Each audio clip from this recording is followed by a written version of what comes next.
Hello and welcome to BTAP Chronicles, where we discuss trending news, facts, trends, and opinions which are beyond your official boardroom and conference room.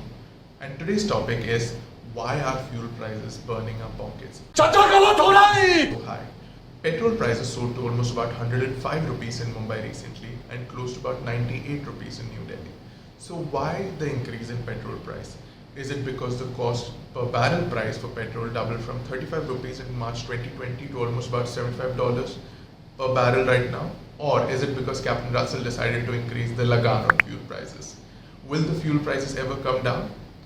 If you had to break the price of oil per barrel, one barrel is 159 liters, at $75 per barrel, the price per liter would be about 35 rupees per liter. So approximately for every 100 rupees, 65% of the price you pay is taxes to center and the state. A huge contrast from 7 years back when 65% of the fuel cost was the actual cost and 35% of it was taxes. So why is the tax on petrol so high? To understand this, we have to take a look back at the history of taxes in India. From 2005 to 17, India had a tax system called VAT, or value added taxes for states, and for the center there was something called the central excise duty for India manufacturing based products and a duty called custom duty for goods which were imported from outside India. Now VAT was like Christopher Nolan's movie, complicated.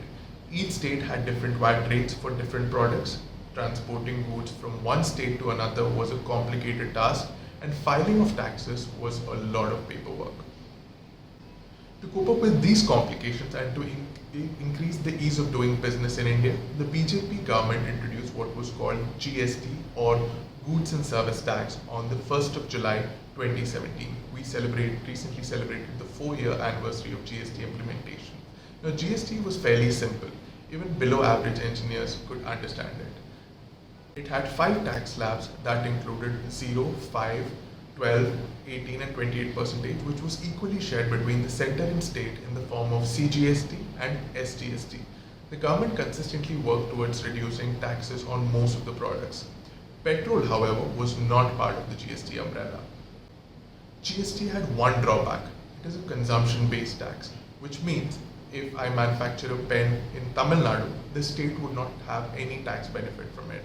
But if the same pen is sold to someone in Delhi, the Delhi government would benefit from the state GST collection. This is the reason a lot of states, especially manufacture and agriculture dependent states, were not keen on going with GST because it would lead to loss of revenue for them. So what did the BJP government do to convince the states to implement GST? Well, they did what my mother does when I don't want to eat lauki ki sabji. They gave them a dessert. They gave them a deal they literally could not resist. This deal was called GST Compensation Fund, which was basically meant to compensate the loss of taxes due to GST. The center would compensate the loss by providing them more money, which would increase by a rate of 14% each year from 2017. Now the states would happily accept GST, but the problem was the GST was growing at an average of about 6 to 7% during this time frame. Just to give you an example, if you take a house on rent and agree to increase the rent by 14% each year, you cannot pay the rent if your salary is only increasing by 7%. And then came the biggest problem of it all, COVID-19.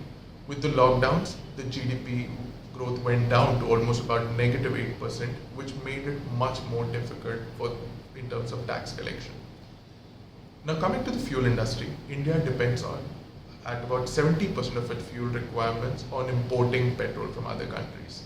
The government generates about 5 lakh crore, or almost close to about $70 billion from taxes on petrol. So to pay back to the states, the government is heavily dependent on this revenue from taxes on fuel.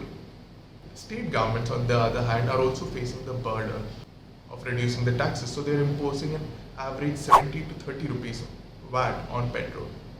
The central government, due to the burden of paying these states, is imposing a central excise duty on petrol, which stands at about 33 rupees per litre on petrol. Oil producing nations, on the other hand, to cover up the losses they faced last year because of the lockdowns, are increasing the prices on petrol. End result, though we import petrol to countries like Nepal, Sri Lanka and Burma, petrol prices in these countries ends up being cheaper than what it is in India. If GST is imposed on petrol and diesel, the price of petrol would not be more than 55 rupees per litre and price of diesel would not be more than 50 rupees per litre. But if the government does that, they would have a loss of almost about 2.5 lakh crore or $35 billion. The solution is fairly simple. Someone has to take a hit in the scheme of things. The states cannot expect GST compensation fund to increase by 14% each year, especially during COVID times. The central government, on the other hand, can work towards a basic compensation plan to the states, and the oil producing nations, on the other hand, should work towards a steady petrol price in the market. Thank you so much for watching BTAP Chronicles. Please feel free to add your views and suggestions in the comment section below. You have a nice day. Bye.